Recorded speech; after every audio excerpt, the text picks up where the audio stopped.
Bienvenue dans cette vidéo de questions-réponses qui va faire des millions de vues et qui sera en top trend des tendances sur YouTube.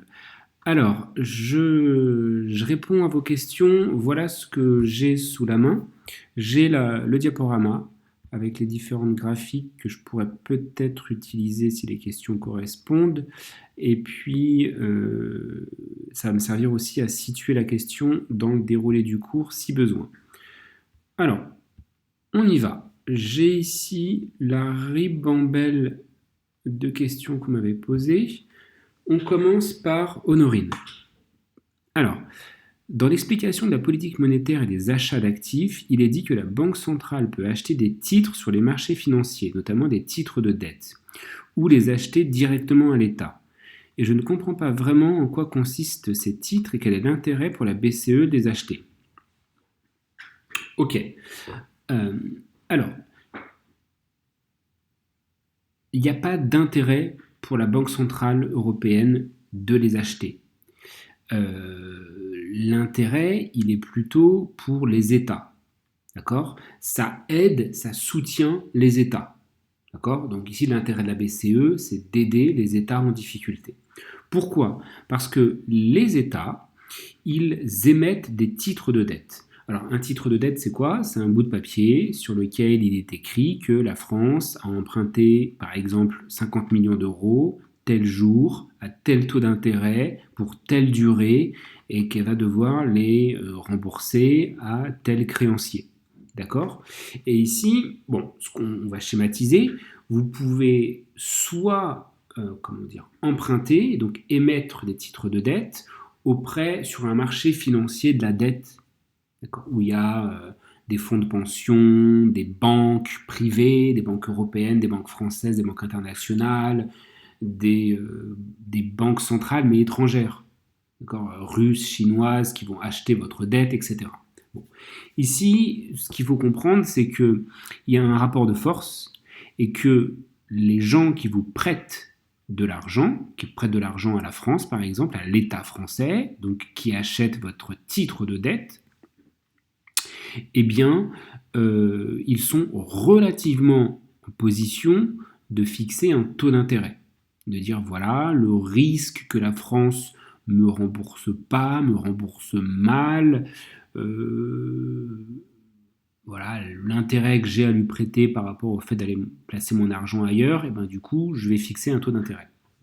Et ça, c'est fondamental dans l'économie d'un pays et dans la politique budgétaire d'un pays. C'est-à-dire que je voulais bien expliquer, dans la situation actuelle où la France emprunte à 2,5-2,8% sur les marchés chaque semaine, sur ce genre de marché chaque semaine, et ben c'est pas du tout la même situation que lorsqu'on empruntait à 0,1, 0,2 il y a un an et demi. Donc voilà, vous n'avez plus les mêmes marges de manœuvre, pardon. Il est tard pour ensuite utiliser votre argent public pour faire autre chose que pour rembourser votre dette. Bon. D'où cet outil-là d'achat d'actifs et d'où le deuxième type d'acteurs. Donc soit des acteurs sur le marché financier privé de la dette, ou soit votre banque centrale, donc là c'est la Banque centrale européenne, la Banque centrale de la zone euro, qui va acheter votre dette, vous prêter de l'argent, ça veut dire la même chose. Alors, soit directement, c'est-à-dire qu'en gros, vous émettez votre bout de papier et puis la Banque centrale européenne vous transfère vos 50 millions d'euros. Soit en fait, elle rachète les titres de dette des années précédentes qui sont possédés par justement les banques, tous les gens à qui vous avez emprunté de l'argent précédemment. Et elle vous dit, c'est bon, vous ne devez plus rembourser tel fonds de pension ou la BNP Paribas, c'est à moi que vous rendez l'argent désormais. D'accord? Dans les deux cas, c'est la même chose. Votre créancier, ça devient la banque centrale. Bon.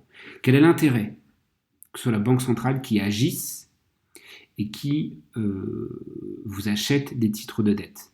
Trois intérêts. Un, le taux d'intérêt va être plus faible. Donc vous êtes immensément gagnant en général. Deuxièmement, c'est un peu un puits sans fond. C'est-à-dire que par exemple, c'est le Covid, eh bien, vous avez des besoins énormes en centaines de milliards, puisque l'économie est à l'arrêt. Donc vous devez payer les gens qui sont chez eux confinés, qui n'ont pas de salaire, qui ne peuvent pas travailler. Vous devez aider les entreprises qui ne font plus de ventes d'un seul coup. Vous devez investir dans la santé, etc. Et donc là, vous vous tournez vers la Banque centrale, qui a le pouvoir de créer la monnaie. Donc elle va acheter vos titres de dette avec de l'argent qu'elle n'a pas, mais c'est pas grave, elle crée l'argent. D'accord ? Elle écrit l'argent dans ses livres. Et enfin, l'autre avantage, c'est que cette dette-là, en fait, elle est un peu particulière. C'est la Banque centrale, c'est votre ami qui la possède, et il se peut qu'on vous dise bon bah c'est pas très grave, tu me rembourseras plus tard, tu rembourseras pas la totalité. Donc voilà l'intérêt de cette politique d'achat d'actifs, et voilà comment ça marche. Lorsqu'il est dit que l'UE encadre nos questions suivantes d'Honorine, encadre depuis 1992 la politique budgétaire des États membres. On parle de qui exactement par État membre? Alors, c'est au fil du temps les États qui, en 92 ou ensuite, ont choisi de rejoindre l'Union européenne avec toute une liste de critères. Je vous ai expliqué, il faut avoir harmonisé toutes les législations, il faut être sur les mêmes règles, puisqu'on va faire circuler des marchandises, des produits, des capitaux et des travailleurs. Il faut avoir harmonisé plein de choses. Et en fait, on peut avoir rejoint l'Union européenne ou alors le package Union européenne plus zone euro. D'accord? Alors, je vais trouver ce schéma là. Finance pour tous. Oulala. Bon, pas grave. Alors, le schéma, il est plutôt pas mal. Voilà. Donc, en orange, pays de la zone euro. Et en violet, pays de l'Union européenne. D'accord? Donc, tous les pays de l'Union européenne n'ont pas l'euro, mais forcément, tous les pays qui ont l'euro sont membres de l'Union européenne. D'accord? Le Royaume-Uni est parti. Et donc, 92, c'est la date du traité de Maastricht. Et ensuite, il y a un autre ensemble de traités qui fixent les critères pour rejoindre l'Union européenne et les critères pour rejoindre l'Union européenne et la zone euro. D'accord? Je ne reviens pas sur les critères pour rejoindre la zone euro. Je voulais expliquer inflation, dette, taux d'intérêt, déficit, politique monétaire.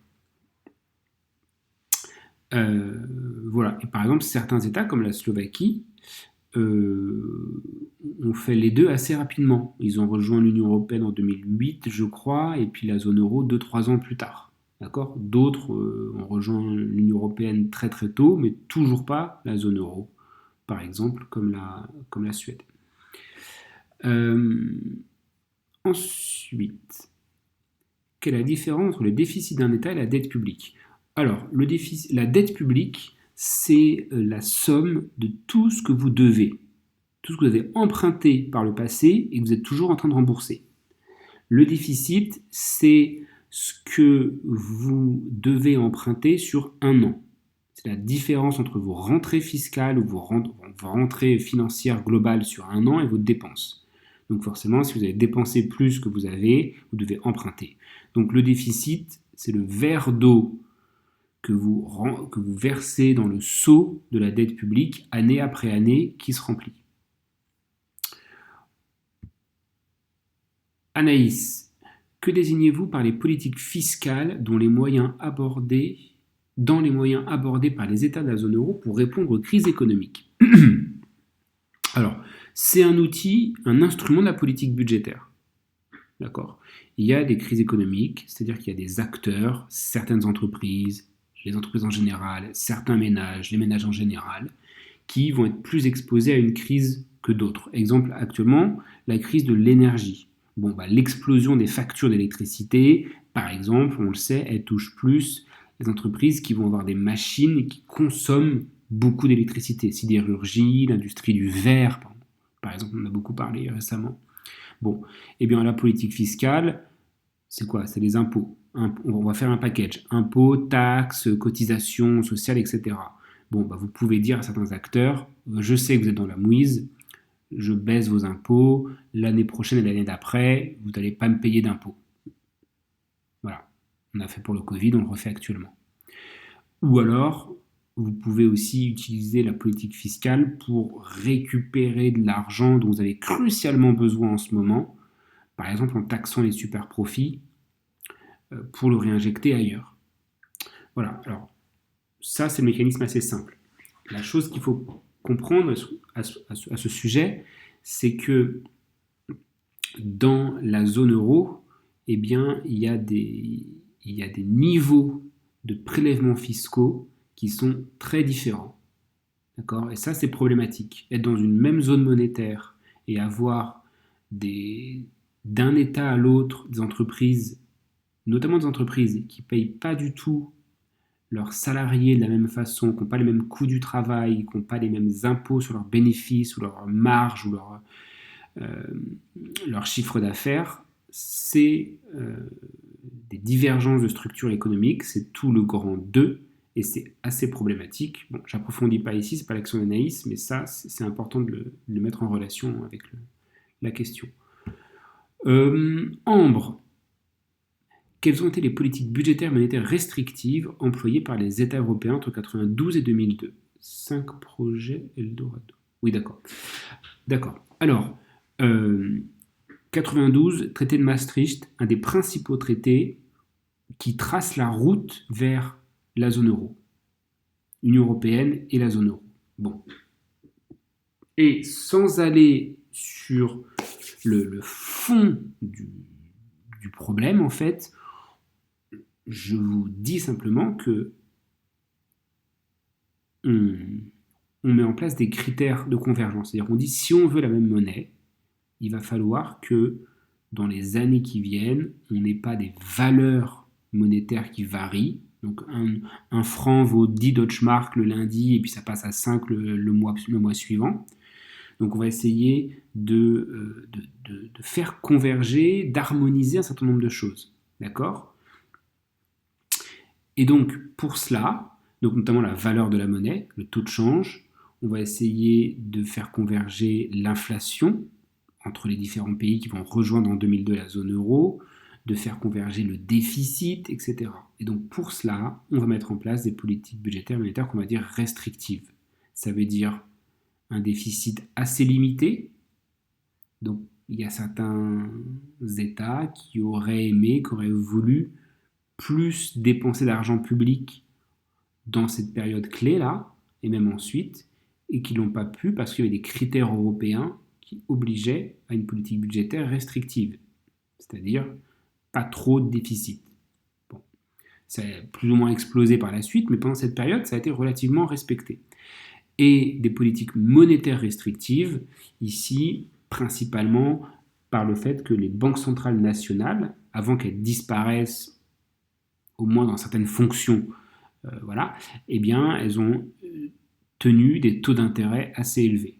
Et donc là, je vous renvoie au cours sur qu'est-ce que c'est qu'un taux d'intérêt élevé et en quoi ça peut pénaliser l'économie d'un État. En rapport avec la partie 2, petit 4, les modèles de production. Est-ce que la BCE refuse un euro plus faible à la Grèce car ce serait défavorable aux importations pour le reste des États de la zone euro ? Non, c'est pas ça la logique.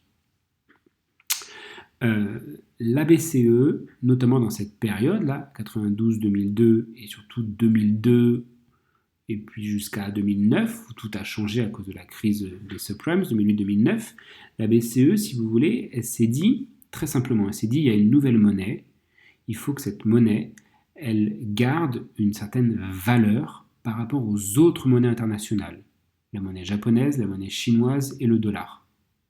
D'accord ?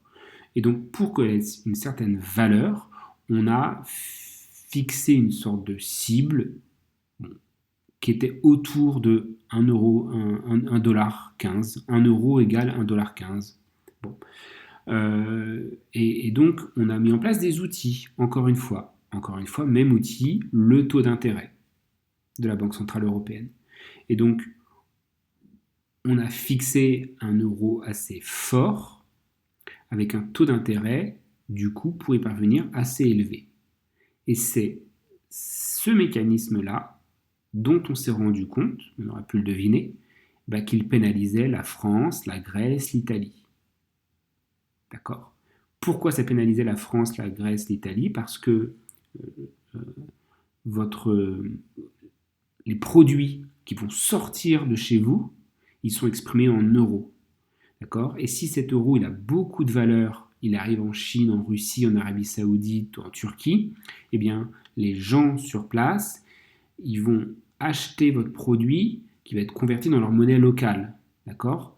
Eh bien, forcément, si l'euro est très fort, eh bien, il leur faudra plus de roubles russes ou de dollars pour acheter votre produit.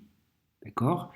Dans ces cas-là, la tentation, c'est pour eux d'acheter des produits qui sont exprimés dans d'autres monnaies.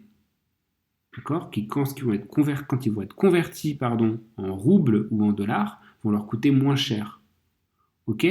C'est la même logique que l'exemple que je vous ai pris sur le voyage à Londres. D'accord? C'est-à-dire que à cause du Brexit, la livre sterling a perdu de sa valeur. D'accord? Donc, je vais avec mes euros d'aujourd'hui à Londres en week-end aujourd'hui, j'ai un plus gros pouvoir d'achat, je peux m'acheter plus de choses à Londres qu'il y a 10 ans. D'accord? Parce que l'euro est fort par rapport à la livre sterling. Bon. Eh bien, c'est exactement la même chose pour les produits. D'accord? Sans qu'on touche rien, toute chose égale par ailleurs, si votre monnaie elle est forte, eh bien vos produits à l'étranger vont être plus chers par rapport à d'autres produits exprimés dans une monnaie plus faible. Donc, vous arrivez moins à les vendre, ils sont trop chers, donc vous exportez moins, donc vos entreprises produisent moins, donc elles embauchent moins, donc le chômage augmente, etc. etc. D'accord? Donc c'était pas par rapport à la Grèce qu'on a fait ça. La Grèce, la France, l'Italie sont des victimes collatérales de la politique de l'euro fort. Voilà. Dernière question. Mariam, j'avoue ne pas comprendre pourquoi l'inflation se présente comme une solution pour rembourser la dette d'un État. D'accord. Alors,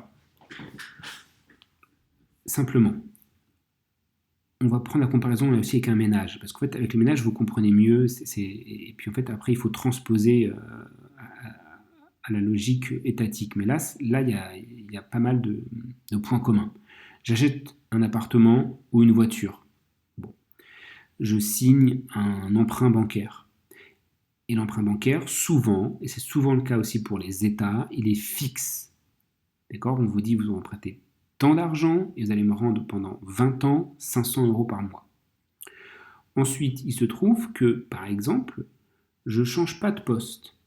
Je n'augmente pas en compétences. Je garde le même contrat de travail. Je n'ai pas plus de responsabilités. Par contre, il y a de l'inflation. Donc s'il y a de l'inflation, en général, eh bien, mon employeur, que ce soit l'État ou l'employeur privé, ou alors si je suis retraité ou si je suis aux minima sociaux, par exemple, à l'allocation adulte handicapé, en général, mon revenu, toute chose égale par ailleurs, il va essayer de suivre l'inflation. Pas à 100%, mais il va essayer de suivre l'inflation. Donc ça veut dire, toute chose égale par ailleurs, que mon revenu, s'il y a de l'inflation là en France, par exemple, entre 2022 et 2024, eh bien, je sais pas, je suis payé 1500 euros net par mois, 1550, 1560, 65, 1570, 1600. Bon, vous voyez bien que sur 3 ans, mon salaire, il a augmenté. Alors, je ne suis pas forcément beaucoup plus riche, parce qu'il a augmenté parce que les prix ont augmenté. Donc quand je vais au supermarché pour faire mes courses, ok, j'ai gagné plus le mois précédent, mais je paye mes produits plus cher. Par contre, je suis plus riche et c'est plus facile pour moi de rembourser mon prêt. Parce que les 500 euros par mois que je dois rembourser, eux, ils n'ont pas bougé. D'accord? Pour l'État, c'est pareil. Si vous voulez, l'inflation, c'est une augmentation des prix. Donc ça veut dire que l'étiquette, le montant sur l'étiquette, il augmente. Mais le produit, il ne change pas. La brique de lait que vous achetez, il n'y a pas plus de lait, elle n'est pas de meilleure qualité. Et si vous voulez, le prix de toutes les étiquettes augmente. Et l'État, il perçoit des revenus qui est basé sur ces étiquettes-là. La TVA, c'est 20% du prix d'un produit. Donc si le prix du produit augmente, et ben 20% ça augmente aussi. Si le chiffre d'affaires d'une entreprise, il augmente aussi quand il y a de l'inflation. D'accord? Je vendais 100 briques de lait à 10 euros, maintenant elles valent 12 euros, et bien du coup mon chiffre d'affaires il a augmenté. Et comme l'État il me prend une part de mon chiffre d'affaires en impôts, eh bien l'État il a aussi sur son étiquette qui est en fait son budget, ses rentrées fiscales, il y a une étiquette où le montant en euros, ce qu'on appelle la valeur nominale, a augmenté. Et l'État, il a souvent des contrats de dette qui sont fixes. Donc il a plus d'euros et par ailleurs, il doit aussi payer des choses qui ont augmenté, mais la dette, elle, souvent, les contrats sont fixes. Donc c'est plus facile pour lui de rembourser. Voilà. Alors, ça a vraiment beaucoup joué à certaines périodes de l'histoire, dans les années 50, 60. C'est pour ça que je le cite comme un outil qui aidait à rembourser la dette. C'est plus d'actualité aujourd'hui. Alors peut-être un petit peu en 2022-23, mais aujourd'hui le principal outil pour rembourser la dette, c'est le taux d'intérêt. Alors ici, je précise une chose. Combien de temps ma carrière de youtubeur, je ne sais pas comment on voit le temps d'une vidéo. Bon, c'est pas grave. Taux d'intérêt, il y a deux taux d'intérêt. Et ça, je l'ai expliqué dans le cours, peut-être que ce n'est pas clair pour certains. Il y a le taux d'intérêt qui est fixé par la Banque Centrale Européenne, qui va conditionner l'emprunt que vous allez faire en tant que ménage, en tant qu'entreprise, pour investir, etc. Et il y a le taux d'intérêt qui est payé par les États sur leurs dettes. D'accord? Les deux sont corrélés, mais ce n'est pas exactement la même chose.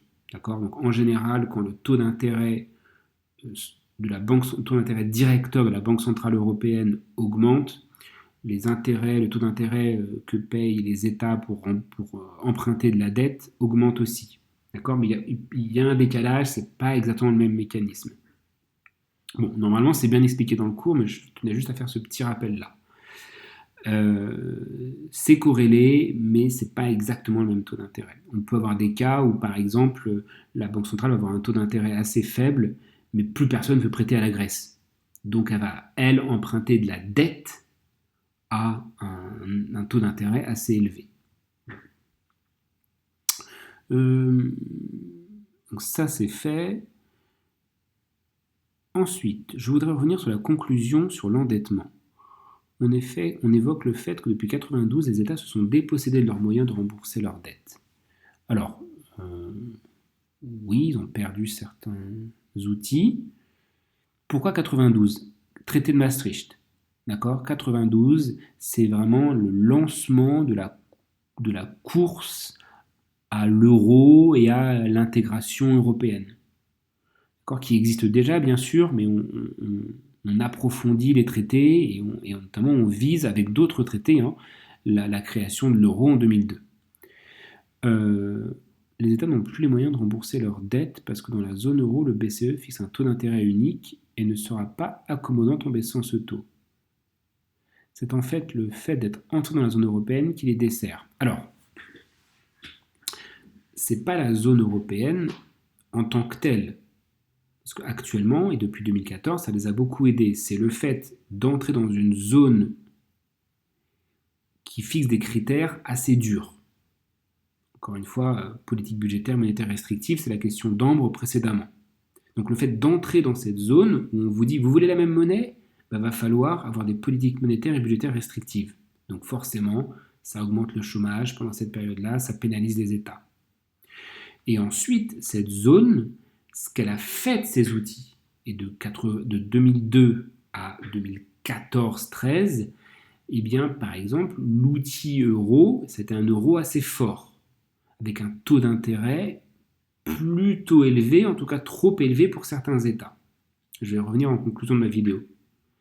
D'accord? Donc, voilà, c'est pas la zone européenne en tant que telle, parce que la zone européenne, depuis par exemple 2014, en termes de politique monétaire, elle aide beaucoup les États parce qu'elle a un taux d'intérêt unique, mais très faible, avec aussi des achats d'actifs. Donc c'est ce qu'a fait la zone européenne entre 92 et 2002, puis entre 2002 et 2014, qui fait que ça a desservi. Et donc j'en viens à la conclusion de la vidéo. Ce qu'il faut vraiment avoir compris, ce qu'il faudra faire pour l'examen, c'est avoir un raisonnement en trois étapes, si vous voulez. Un, il y a des outils, il faut les comprendre. Quel effet a un taux d'imposition très élevé sur les sociétés ou un coût du travail très élevé? Quel effet a un taux d'intérêt très fort sur une dette publique? Quel effet a un taux d'intérêt directeur très fort sur l'activité économique? Voilà. Quel effet a une politique budgétaire restrictive? Donc il faut comprendre les outils économiques et leurs effets sur l'activité économique. Ensuite, une fois que vous avez compris ces mécanismes-là, il faut réfléchir par rapport aux situations. Les situations, c'est quoi? C'est les situations des États membres. Et ici, on a fait trois groupes. Les États en rattrapage, ça j'en parle peu, c'est l'Europe de l'Est. Les États du bloc Nord, Allemagne, Autriche, Pays-Bas, Danemark, etc. Et les États du Sud, Italie, France, Espagne, plus Grèce, qui est un petit peu à part. D'accord? Et donc, la situation, c'est des États et des périodes. Les périodes, en gros, pour la politique monétaire, c'est avant ou après 2014. Pour la politique budgétaire, c'est avant ou après 2020. OK? Et donc, il faut comprendre comment les outils ont été adaptés ou pas adaptés, ont été soutenants ou pénalisants pour quel groupe d'États à quelle période. Voilà. Et le troisième logique, le troisième point d'étape de vos révisions, c'est la conclusion. Parce que la conclusion, elle fait le point sur les solutions qu'on a trouvées pour répondre à tous les problèmes que nous on a identifiés dans notre grand 2, notre grand 3. D'accord? Et donc normalement, en lisant la conclusion, vous vous dites, ok, je comprends pourquoi, en changeant la politique monétaire en 2014, ça va aider la France et l'Italie. Donc si je comprends ça, je comprends aussi pourquoi la situation de la France et l'Italie avant 2014, dans la zone euro, elle était, si vous voulez, pas très favorable. Et idem pour la politique budgétaire, et idem pour l'accord sur la fiscalité des entreprises en 2021. Vous voyez, comme je présente des solutions, normalement ça éclaire pourquoi ça marchait pas avant, ou pourquoi ça marchait pas pour certains États, par rapport à certains outils à certaines périodes. Voilà. J'ai fait le tour. J'espère que c'est clair. Ce que vous pouvez faire, si c'est toujours pas clair, deux choses. Un, c'est réviser entre vous, faire une soirée révision en vous posant des questions entre vous, mercredi soir ou peut-être jeudi matin, jeudi midi, quoi.